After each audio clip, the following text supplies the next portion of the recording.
Et maintenant, retour dans le temps, quand la Dordogne n'était pas encore maîtrisée par les barrages.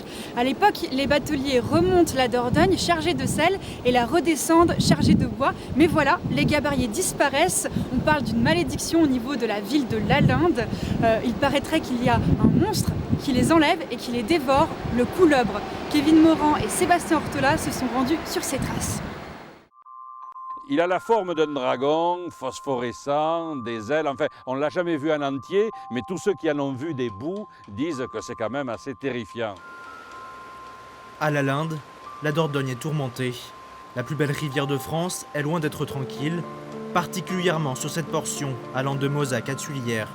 De ces accidents topographiques est né un monstre, le couleuvre. La légende remonte au tournant de l'an 1000. Au Moyen-Âge, Lalande représentait un passage redouté des bateliers.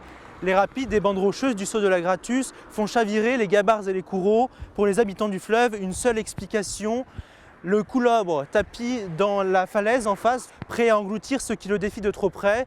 Et aujourd'hui, certains habitants aiment avoir dans des phénomènes saisonniers une résurgence de la légende.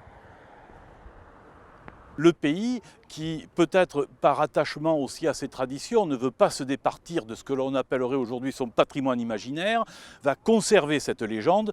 Je peux rapporter 2-3 anecdotes poétiques. Quand la Dordogne roule des flots énormes, sombres, chargés de limon au printemps, eh bien, certains ont le sentiment que le couleuvre se réveille. Pour d'autres, ils voient dans les méandres, dans les grands cingles, d'ailleurs cingle qui veut dire en occitan c'est le serpent de la Dordogne, dans la région de Trébolin, voient un héritage de ce monstre endormi. D'autres, des enfants dans les limons de printemps qui ourlent les berges, voient dans les petites paillettes de mica-schiste peut-être les écailles du couleuvre, la mue du couleuvre printanière. Nous avons traversé le fleuve sur les traces du couleuvre et nous sommes maintenant à Cousse-Saint-Front. Un sentier guide les curieux qui s'intéressent à la légende vers la chapelle, en haut de la falaise, en passant devant le repère du monstre.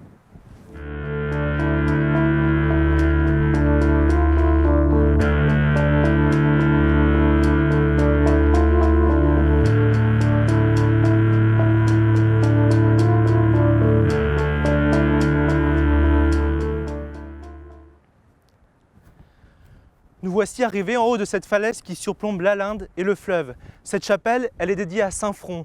En effet, l'apparition de la légende du couleuvre est indissociable de celle d'un culte autour du saint patron du Périgord. Selon la légende, cet homme de foi est venu en aide aux habitants de la région et c'est par sa foi qu'il a terrassé le couleuvre. Nous sommes allés voir la seule représentation qui existe en peinture de Saint-Front triomphant du couleuvre.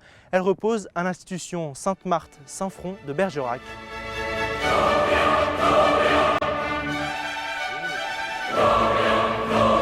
Il y a une trentaine d'années, quand cet établissement avait un internat de 150 et quelques garçons, il y avait, en période de rentrée scolaire, justement une proposition, une soirée conte, où la légende était effectivement expliquée aux jeunes élèves, avec évidemment le tableau en arrière-plan.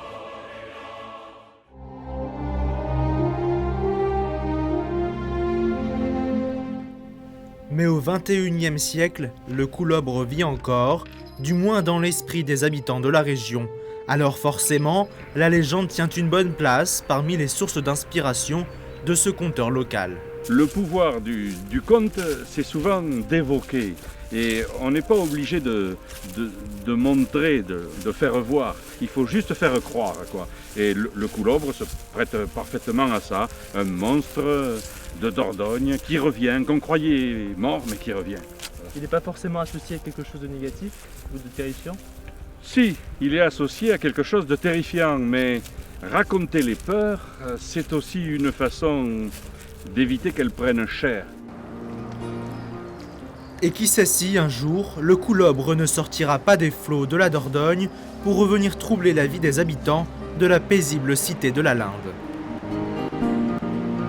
Ce qu'il y a de terrifiant chez les monstres, c'est que même une fois morts, ils risquent de revenir. Et je parle pour tous les monstres. Telle est l'histoire du couleuvre et de la Dordogne, et cric et crac, Lo conte Jacobat.